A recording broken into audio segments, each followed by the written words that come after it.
So let me be real with you for a minute. Growing up, I was always drawn to animation.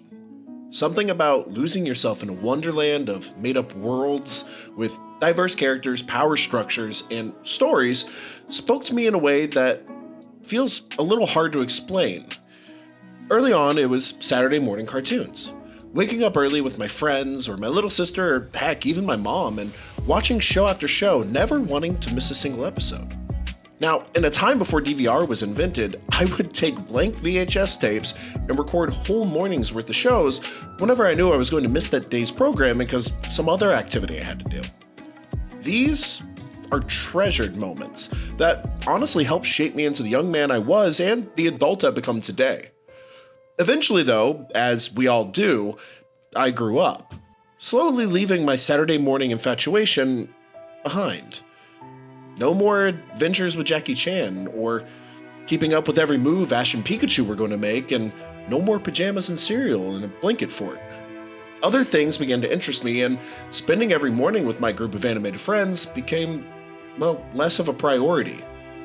Then, one fateful Saturday night, I found a new passion. A more adult-focused block of animation, one captained by a space-traveling robot named T.O.M. and his team of space pirate robots. One capitalizing on the recent boom of Japanese animation in the West. I found Toonami. Toonami has been around in some capacity, except for the dark ages of 2008-2012, for over 25 years, delighting fans with packed blocks of action-based animation, snarky skits, and video game reviews. It started out as a weekly afternoon block on Cartoon Network, with more heavily censored episodes of action-based anime programming, but would eventually transition to the more age-appropriate late-night time slot, which appealed to my 11-year-old brain because I operated under this idea of, I'm a big boy now, and time is just a concept when it comes to the weekends. So shows I had only been able to get glimpses of in my monthly edition of Shonen Jump were now at my very fingertips. Uncut episodes of Naruto and Dragon Ball Z, Bobobo and his crazy nose hairs and fart jokes galore, Zatch Bell opening a whole new plethora of weird powers to me, Yu Yu Hakusho and its goofy yet still mature comedy and storytelling. Hell, I got to witness the Dot Hack franchise, a building block for isekai and video game-based anime of today. I even got to see my old Saturday morning cartoon show up from time to time early on in the evening. Then you had Toonami itself, which, between commercial breaks, would broadcast its own little mini story arcs, and those aforementioned video game reviews. Final Fantasy VII, Metal Gear Solid, StarCraft, Paper Mario, Dead or Alive 3, which totally didn't help awaken anything in me. Toonami featured the whole package, not just a place to enjoy your favorite anime, but an entire evening of games, music, storytelling, and just overall fun. That is, until the aforementioned dark ages of 2008.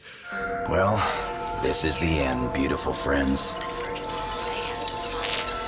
After more than 11 years, this is Toonami's final broadcast. And Toonami seemingly went away forever.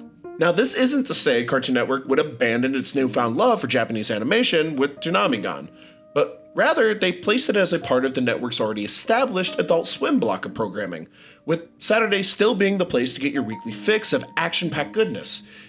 It just didn't have the same feeling.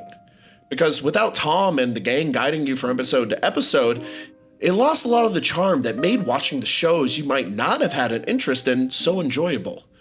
Then comes 2012, where we're entering a new age for anime as streaming services become all the rage, and watching shows whenever you wanted, well, was much more appealing without that draw of Toonami's beloved charm and flow.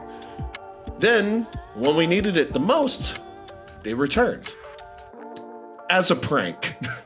Well, at first at least. Every year on April Fool's Day, Cartoon Network would do its annual airing of The Room. Oh, hi, Mark. But this year, after an airing of that week's scheduled episode of Bleach, magic happened. Toonami appeared on our screens as Tom welcomed us back and asked if we missed him. And suddenly, it was like I was transported back in time, finding my passion for anime all over again. Dragon Ball Z, Mobile Suit Gundam Wing, Tenshin Muyo, Outlaw Star, The Big O, Yu Yu Hakusho, Blue Submarine No. 6, Trigun, Astro Boy, the original 1963 version. 5 continuous hours of anime, guided by a robot friend like he'd been there this entire time. The following day, Adult Swim posted a message to their Twitter page simply stating, "Want it back? Let us know with the hashtag #BringToonamiBack."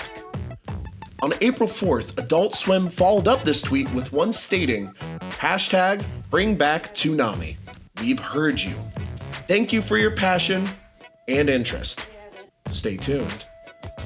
Next, on April 8th, Adult Swim responded to us as they aired 2 bumpers about the Toonami tweets and answered with, "We're listening and we're looking into it." Fast forward to May 16th, when Adult Swim posted a message on Facebook of all places, announcing that Toonami would return on May 26th. For good. The network issued a press release later that day confirming the block's revival, and just as promised, Toonami made its return with its initial lineup consisting of current Adult Swim action programs, along with premieres of Dead Man Wonderland and Casshern Sins. In essence, the revived block was very similar to the midnight run of the original, airing uncut programming as well as having more mature themes for audiences to enjoy. The programming has stayed a staple of Cartoon Network Saturday nights ever since, with the format changing from time to time and the number of shows constantly ebbing and flowing, but at its core, it's the same Toonami we grew up with. From time to time, I'll personally check out Toonami for nostalgia purposes, and I still have a great time with it. Even with the easy access to any show that might be premiering at my fingertips, Toonami has soul to it that, as I said before, it's kind of hard to explain, and it was really one of those things that you needed to experience growing up to just fully understand the love and passion that people like myself have for it. To me, it'll always have this special place in my memories. From a time when anime wasn't really a popular thing to be into, from a time when Saturday morning cartoons were slowly being phased out, from a time when bedtimes didn't matter and One Piece was only around 200 episodes long. So, thank you, Toonami, for all the amazing times, and I hope you continue to be someone's introduction to this wonderful world of anime. I've been Summers with Baka To Basics, and I'll see you the next time class is in session.